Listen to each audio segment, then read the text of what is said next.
Hello दोस्तों। तो आज हम जानने जा रहे हैं क्लाइमेट के बारे में और क्लाइमेट से हमारी जो एमसीक्यू है उसके बारे में देखते हैं आज कैसे प्रश्न होंगे।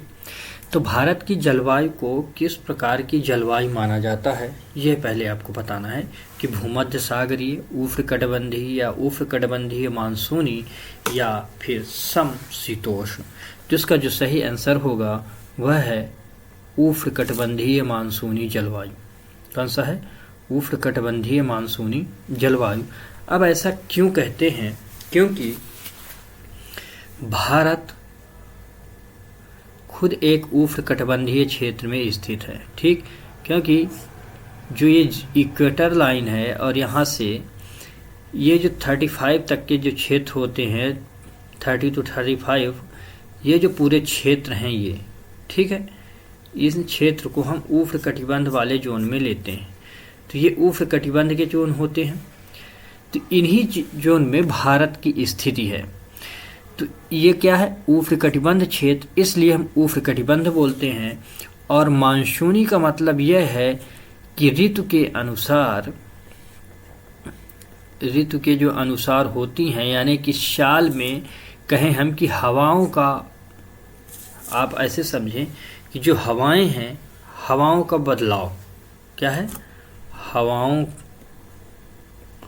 की दिशा में वार्षिक या साल में बदलाव। ठीक, ये 6 माह में आपको बदलाव देखने को मिलती हैं। यह वजह है कि भारत में आपको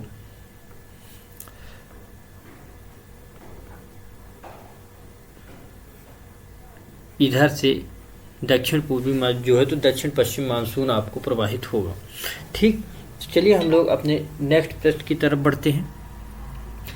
मानसून शब्द की उत्पत्ति किस भाषा से हुई है? संस्कृत, अरबी, फारसी या ग्रीक से? यह प्रश्न आया हुआ है, ये याद रखना, अरबी भाषा से। ठीक, अरबी भाषा से मानसून शब्द का उत्पत्ति हुई है। मौसम, कौन सी? मानसून का अरबी भाषा है मौसम, और इस मौसम शब्द से मानसून बना है, हवाओं का व्युत्क्रमण। ठीक, नेक्स्ट प्रश्न की बात हम करते हैं कि भारत में दक्षिण पश्चिम मानसून का आगमन सर्वप्रथम कहाँ होता है? बंगाल की खाड़ी पर, अंडमान निकोबार द्वीप समूह पर, या केरल तट पर, या फिर कच्छ पर? जिसका सही आंसर है केरल तट पर। याद रखें कि ये जो अपना भारत है यह केरल तट पे सबसे पहले आता है। इसी को बोलते हैं दक्षिण पश्चिम मानसून। ठीक, तो क्या बोला जाता है? दक्षिण पश्चिम मानसून। तो उष्णकटिबंधीय दक्षिण पश्चिम मानसून भारत के पूरे मानसून का नाम है। अब याद रखें कि ये केरल तट है, इसका एक ऑप्शन पूछा जा सकता है मालाबार तट। ठीक, तो अगर मालाबार तट लिखा हो तो मालाबार तट भी आप आंसर करेंगे। ठीक है, नेक्स्ट प्रश्न की तरफ चलते हैं। और नेक्स्ट प्रश्न है हमारा कि मानसून की शाखाएं कितनी हैं, यानी कि मानसून भारत में कितनी शाखाओं पर पाया जाता है? तो भारत के मानसून की 2 शाखाएं हैं। कौन सी 2 शाखाएं? जैसा कि हमने कहा कि ये अपना भारत है। ठीक, तो इधर अरब सी है, अरब सी, ओके, अरब सी, और इधर है बे ऑफ बंगाल। ठीक, बे ऑफ बंगाल। तो इधर की एक शाखा होती है बे ऑफ बंगाल की, ठीक, और दूसरी ये अरब सागर की। तो समझ आई 2 कौन कौन सी? अरब सागर और बंगाल की खाड़ी की। ठीक, ये 2 शाखाएं होती हैं, इन्हीं 2 शाखाओं से वर्षा होती है। नेक्स्ट प्रश्न की तरफ चलते हैं हम। नेक्स्ट प्रश्न है, भारत में सर्वप्रथम वर्षा प्राप्त करने वाला स्थान कौन सा है? यानी कि सर्वाधिक वर्षा प्राप्त करने वाला क्षेत्र कौन सा है? सर्वाधिक वर्षा, शिलांग, चेरापूंजी, मानसीराम या कोहिमा? तो इसका सही आंसर होगा मानसीराम। इससे पहले चेरापूंजी होता था। यहाँ लगभग 1100 सेंटीमीटर से भी अधिक वर्षा होती है। अब एक प्रश्न और आया था इसी से कि मानसीराम आखिरकार किन चोटियों के मध्य स्थित है या किन चोटियों पर स्थित है? तो याद रखें कि जो मेघालय है, मेघालय में 3 श्रेणियां पाई जाती हैं और इन श्रेणियों का क्रम पूछते हैं। ठीक, गारो, खासी और जैंतिया। ठीक, ये 3 श्रेणियां हैं और इनमें से ये जो खासी है, खासी श्रेणी में ही स्थित है मानसून। तो इस चीज को आप याद रखेंगे।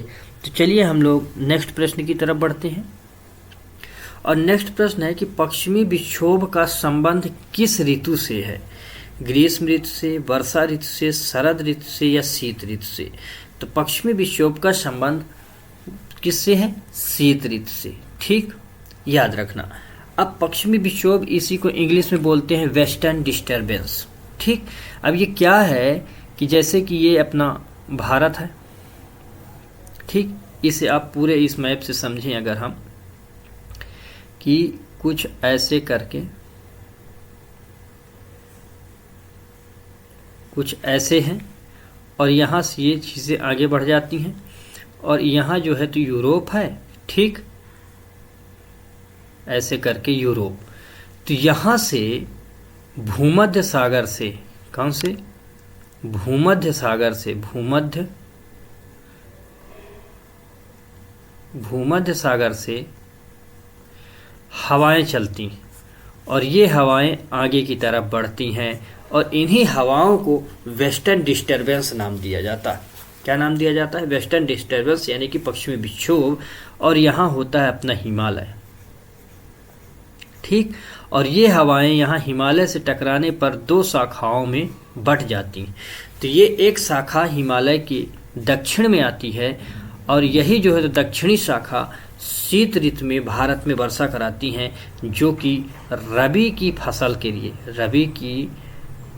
के लिए बेहतर वरदान साबित होते हैं। तो आप ये समझें कि किसानों के लिए इस ऋतु की जो वर्षा होती है बहुत ही ज़्यादा लाभकारी भी होती है। तो क्या किससे संबंध है? वेस्टर्न डिस्टर्बेंस से।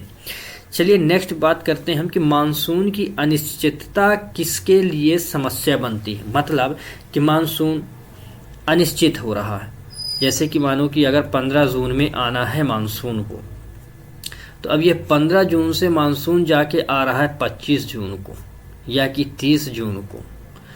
तो अब क्या होगा? तो इससे प्रभावित किसको होगा? उद्योग को, कृषि को, खनन को या परिवहन को? तो प्रभावित करेगा ये कृषि को।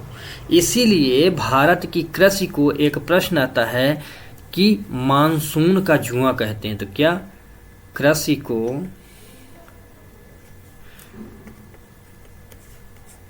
को मानसून का जुआ कहते हैं, ये बात याद रखना। ठीक, इसी वजह से, क्योंकि अनिश्चितता बहुत ज़्यादा होती है और अभी भी हम डिपेंडेंट हैं कहीं न कहीं मानसून पर ही। तो नेक्स्ट प्रश्न की तरफ बढ़ते हैं। भारत में लू किस ऋतु में चलती है? लू का मतलब है गर्म हवा। क्या है ये? गर्म हवा है।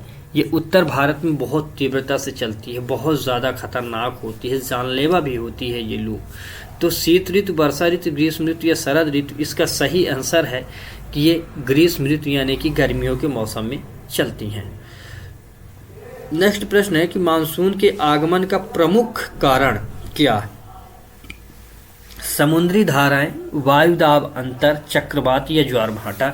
इसका आंसर है वायुदाब में अंतर, यानी कि हवाएं जो है तो हमेशा हाई प्रेशर से लो प्रेशर की तरफ मूव करती हैं। ये हवाओं का मूवमेंट होता है हाई प्रेशर से लो प्रेशर की तरफ। तो जब मानसून आगमन होता है तो भारत में क्या है कि ग्रीष्म ऋतु है। यार बड़ी ग्रीष्म ऋतु, इस ग्रीष्म ऋतु में महाद्वीपिता का एक प्रभाव पढ़ाया जाता है। उस महाद्वीपिता प्रभाव के कारण क्या है कि स्थल का अधिक गर्म, जल का ठंडा होना। तो यहाँ होता है गर्म और यहाँ होता है ठंडा, इस वजह से ये हवाएं फिर मूवमेंट करती हैं ऐसे। ठीक, तो वायु दाब के अंतर में अवायु आपका अंतर मेन कारण है मानसून आगमन का। नेक्स्ट प्रश्न है कि जेट स्ट्रीम का संबंध किससे है? मानसून की वर्षा, मानसून की वापसी, मानसून का आगमन या चक्रवात? इसका जो सही आंसर है वह है मानसून का आगमन। क्या है? मानसून का आगमन।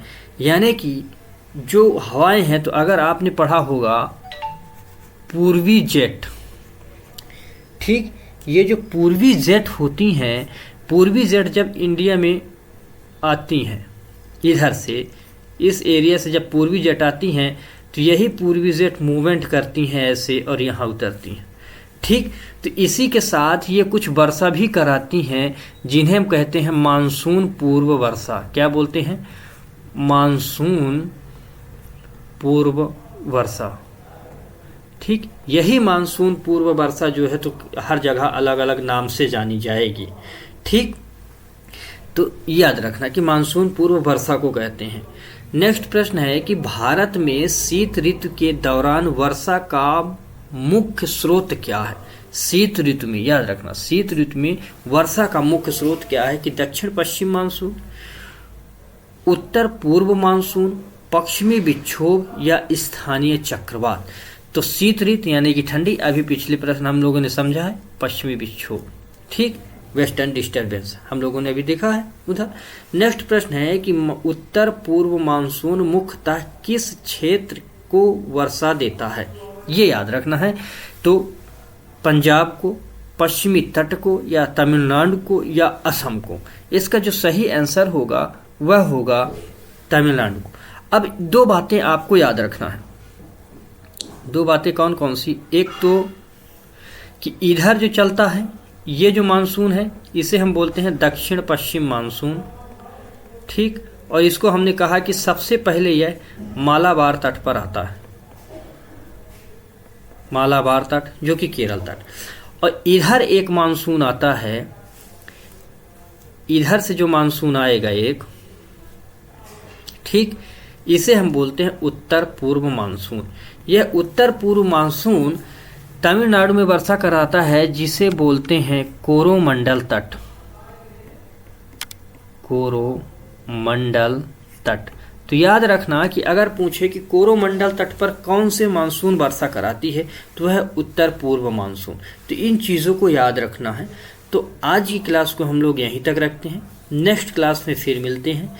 लेकिन चैनल को सब्सक्राइब करें, शेयर करें, लाइक करें और कमेंट करें, और ये बताएं कि ये क्वेश्चंस आपको कैसे लगते हैं। तो तब तक के लिए धन्यवाद। पढ़ते रहें, बढ़ते रहें। Take care. जय हिंद।